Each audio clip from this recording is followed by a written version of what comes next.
we thought it was a good idea, while there's a captive audience here, to just take a few moments to run through a few of the basic things that libraries and the Library Hub have to offer.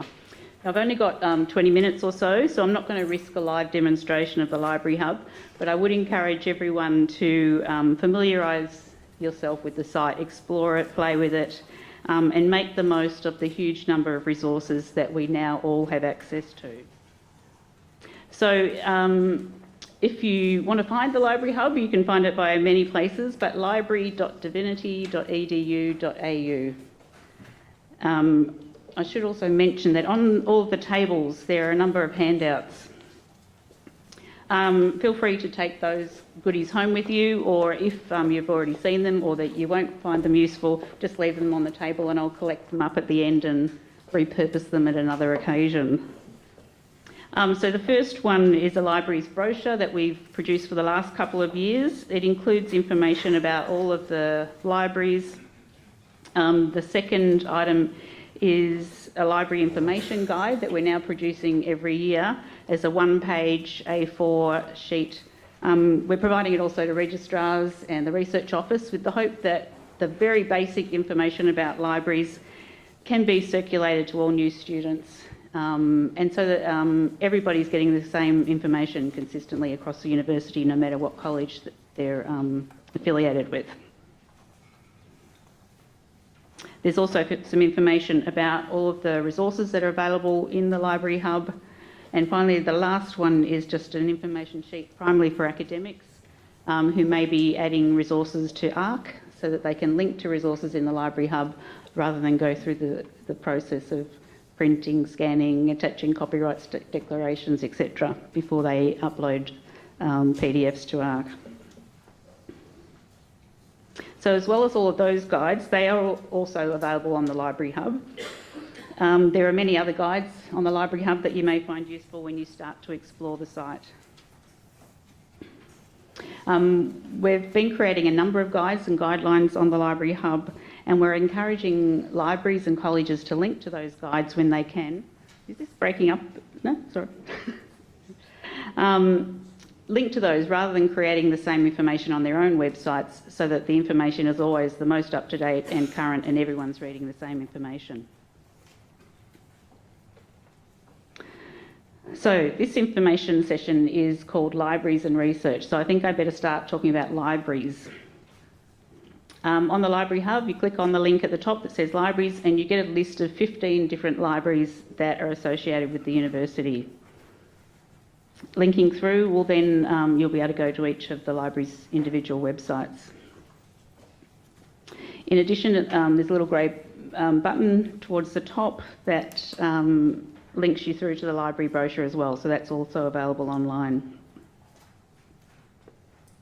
As a collegiate university, I feel like the libraries are kind of a model of that collegiality, and it's my belief that we can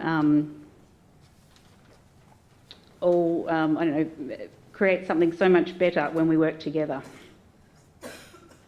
Within those 15 libraries, there's a huge range, large libraries, small libraries, in-between libraries, but all would have unique items that aren't held at any other library.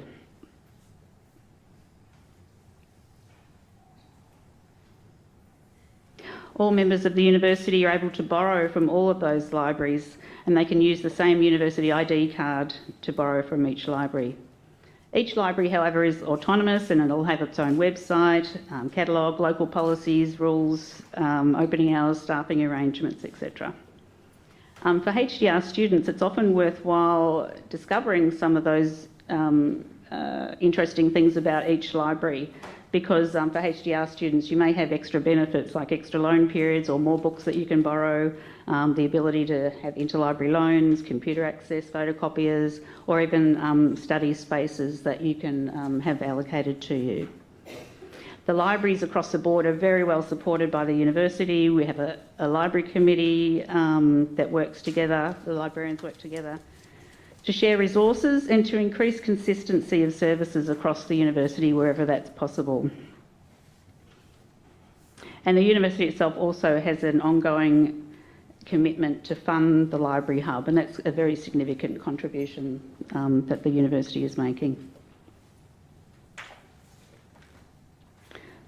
So perhaps just a little bit of a look at the Library Hub. And there's, again, more information in some of the handouts that you've got. When you look at the Library Hub, you probably don't realise that the infrastructure incorporates quite a number of different interconnecting products and technologies. So there's the website itself. There are 30 plus online resources from 15 different vendors, all that need to be kind of communicated with and negotiated and work together. There's also a product called EBSCO Discovery Service, or EDS. There's also something called Easy Proxy, which is what allows for authentication against the TAMS database when people are trying to access content remotely. EDS is a part of the magic. It wraps around all of the online content and enables you to search across a whole lot of databases via a single search. So you'll be searching across multiple databases at the same time, instead of needing to go to just the familiar ones or just the ones that you're likely to use. There is also the option to go to individual databases, and there are some resources where that's a really useful thing to do.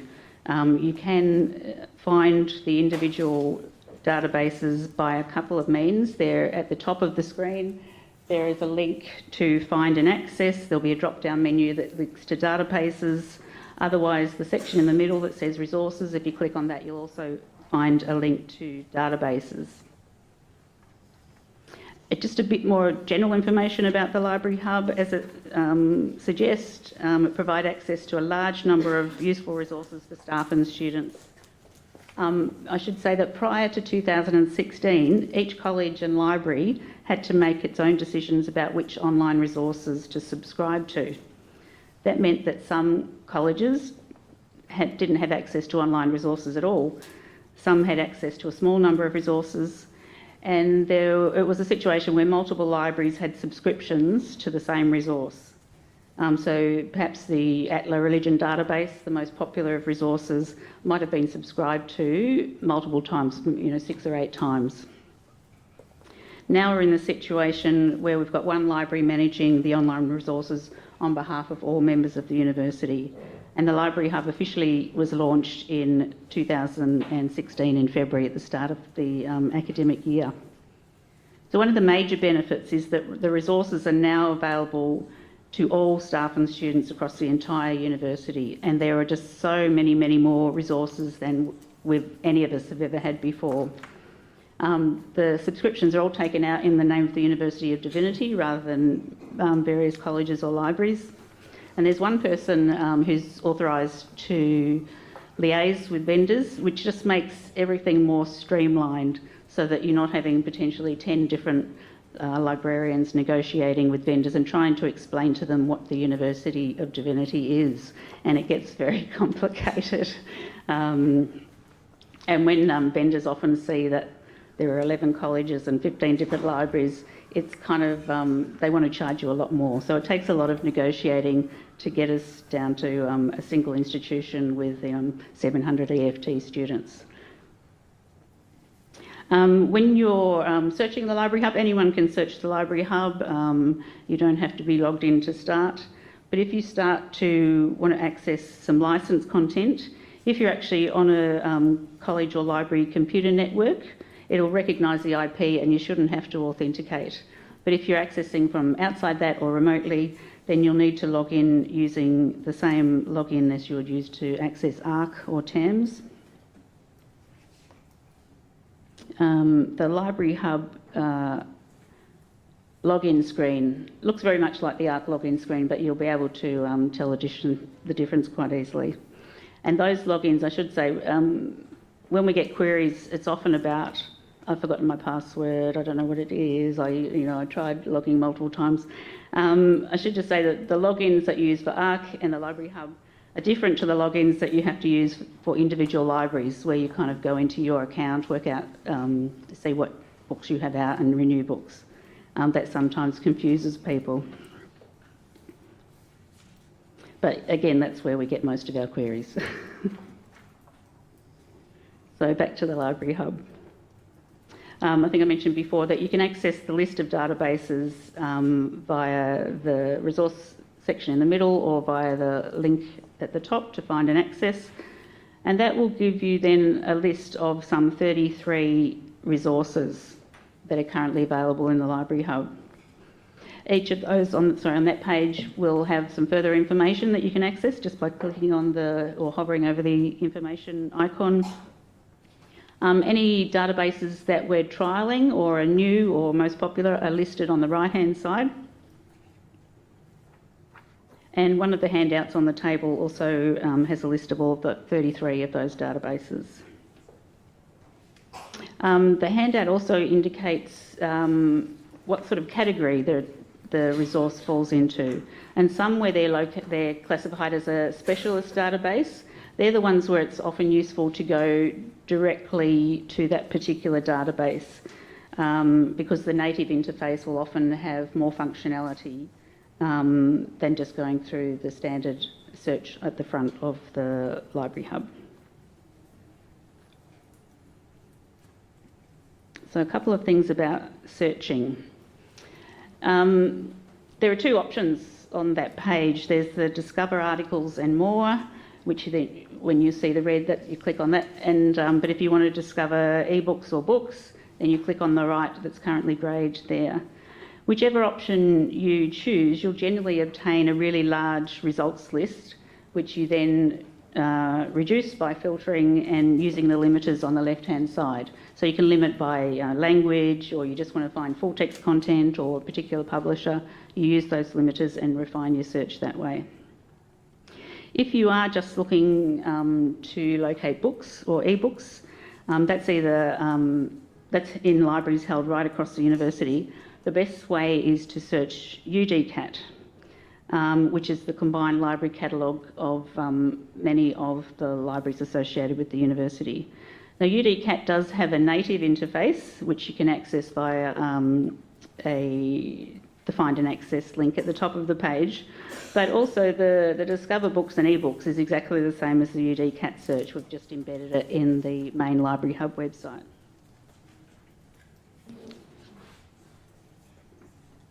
So when you do a search in UDCAT, initially the search is set to libraries worldwide, and that's because that enables us to gain access to a lot of open access material and certain ebook packages so that they all come into that same search results list. I'm not sure if everyone can see the detail there, but the three titles that are listed there, you can see held by the University of Divinity Libraries. The default behaviour of a UDCAT search is always to show the University of Divinity library holdings first, even if it is a library's worldwide search. A search that doesn't have any UD holdings simply means that none of the libraries have reported their holdings to Libraries Australia. And so the system then shows the next nearest place where you could gain access to that resource. So that's often really useful if we have a reciprocal borrowing arrangement, or you can locate the item at a public library or the state library, and then you're able to visit and locate that item. Might be a useful point to mention in terms of reciprocal borrowing is that we're just on the cusp of signing a memorandum of understanding, so that there'll be a reciprocal borrowing arrangement between the University of Divinity Libraries and University of Melbourne. So that will enable staff and students of the university to be able to borrow from Melbourne University. Another thing that sometimes confuses people about the search is that when you do a search, it's also groups related editions. In each of the records, there's a link that says explore all editions and formats, and that'll enable you to find out whether one library holds a second edition, but there's a third edition held at another library. You can also uncheck that option if you would prefer to see all of those kind of titles separated out.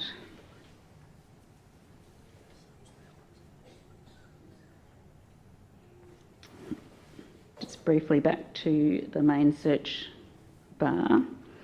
So I'm not sure how much people have used the Library Hub, but for those who maybe haven't or haven't used it very much, I'd encourage you to start by just having a look at the architecture of the site. Look at what you see when you click on the links across the top. There are a lot of there's a lot of information there. There are a lot of guides for accessing things. If you want to find out about particular databases, particular journals, if you want to directly link to Trove. The guides themselves have a Library Hub guide, which is really useful just to get you started. So that'll have tips about searching, if you're just looking for articles, if you're looking for books or ebooks. If there's a particular journal title that you just want to know, is it available in full text in the Library Hub? That will show you where to, how to go about that. A couple of extra things. The Library Hub is also trying to be a central place for information that can be accessed by all staff and students. So in the centre section of the hub, there's also an access guidelines section. So that talks about, who actually is a member of the university, who can access all of the libraries, who can access the Library Hub, how does that happen, and information about the university ID cards. The Manage Citation section has guides also about the style guide, particularly the new draft style guide that's coming into being in the next semester, and hopefully will be rolled out over time. So if people want to begin to start looking at that style guide with their classes and students and providing feedback, that will enable the guide to grow and become better over time before it's officially launched, I guess, next year. There's also some guides to EndNote, which is available for all staff and students of the university to manage their bibliographic or bibliographies. And there's also links to Zotero and Mendeley, some free other software tools for managing bibliographies. I've got no idea how the time is going, but I don't. Oh, heaps of time. Another area that I just wanted to mention is special collections. Libraries are wanting to work much more in that space, and some of our libraries have some really significant special collection. At the moment, there is a link at the top of the Library Hub page to, I think it just says collections or special collections, and at the moment that links down to just 3 sites. One is the collections at Trinity College, one is the Sugden collection at Queen's, and the other is the Gould collection at Mannix Library. And that's an area that the libraries are all hoping to build up over time. And I'm really keen to develop our library special collections so that the collections themselves can be mined for their future research potential. This is a really sweeping overview of what's available by the Library Hub. I really do encourage people to play and to find things that work and find things that don't work. And if something is not quite working for you, then please use the email library@divinity.edu.au. That'll come through to Hugh Sandover and myself at Mannix Library. We're always very keen to do anything we can to improve the Library Hub. If it's a broken link, then we can fix it. Some other requests might take a little bit longer. We can't necessarily just buy every resource that somebody would like to have in the collection, but it goes onto a list, and then when we have funds available, then that list can be used to prioritise resources. I might also say that we do tend to get feedback from the people who are struggling with the Library Hub. Mostly it is about not being able to log in, which is not really a Library Hub issue, it's more a TAMS issue, or not being able to read the screen and say, I forgot my password. So as well as it kind of taints our view of the research community, if you like, when that's the only feedback we get. So, so occasionally, if you actually have some success with the Library Hub, if it's working, if you find something that's really great, just give us an email sometime. We'd love to hear about that too. That's all I really had to say, unless there are any specific questions. We have time for a couple of questions. Thanks for a wonderful address. Just a sort of a byword. Is there any library that belongs to the hub that will be having all the volumes of the Royal Commission's reports in hard copy available? Or are we just to be using the online resources for that? A lot of paper if you're trying to print it out. Yes, we haven't had a conversation about that at the library committee or anything, so I'm not sure of every library's position on that. I know that we've created a link to the resources online on one of the guides that we're producing. Yes, that'd be a question I'd have to take back. Time for one more.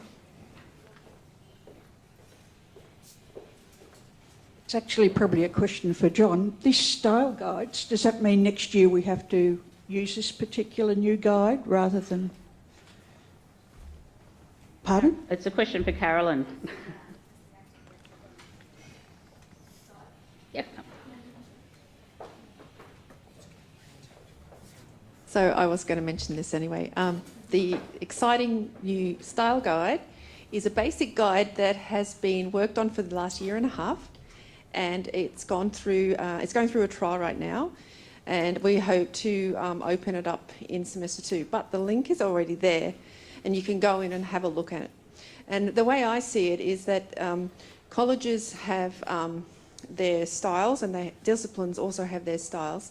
But if a student is going to multiple colleges and they have to learn different styles, it's actually on the student rather than the flexibility of the lecturer should be to know different styles and not to penalise the student for using a in-house style. So it's there as an option, so that if the student uses that style, identifies it, or the lecturer would like to identify it in their unit as the style, the student will be able to go through different colleges, and it will enhance the collegiality of working for students rather than the lecturers. The lecturers have to learn multiple styles, not necessarily the students.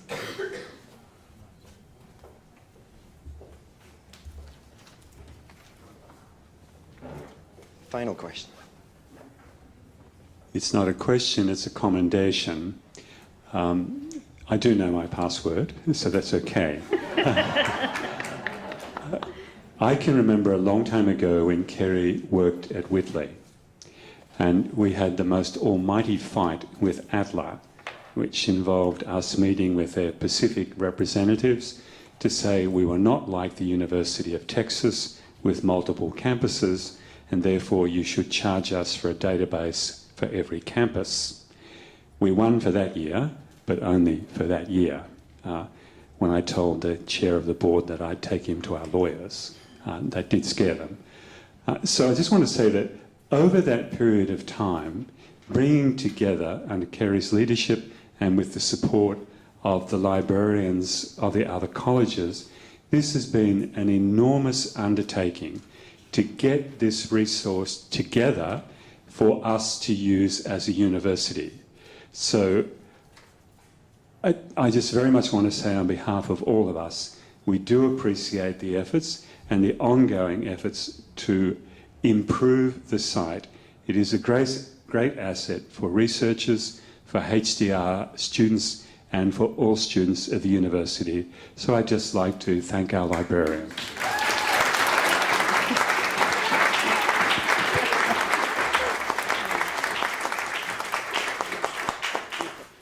Thank you very much, Michael. I might just say that the whole thing about the ATLA recognising us as a single institution came about through the cultivating of relationships, of me actually going to an ATLA conference in the US. Occasionally they would send an ATLA rep to the ANZLA conference in Australia, and getting alongside them and just trying to give them an understanding about what the University of Divinity was, and always emphasising how small our EFT was, and things like having TAMS, a single database for the whole university that we could authenticate across. Yes, so that was, it was the quality of the relationships which are now ongoing. And once we got single institution recognition with ATLA, then it was so much easier than when we started dealing with every other vendor after that. Yeah, thanks. Thank you.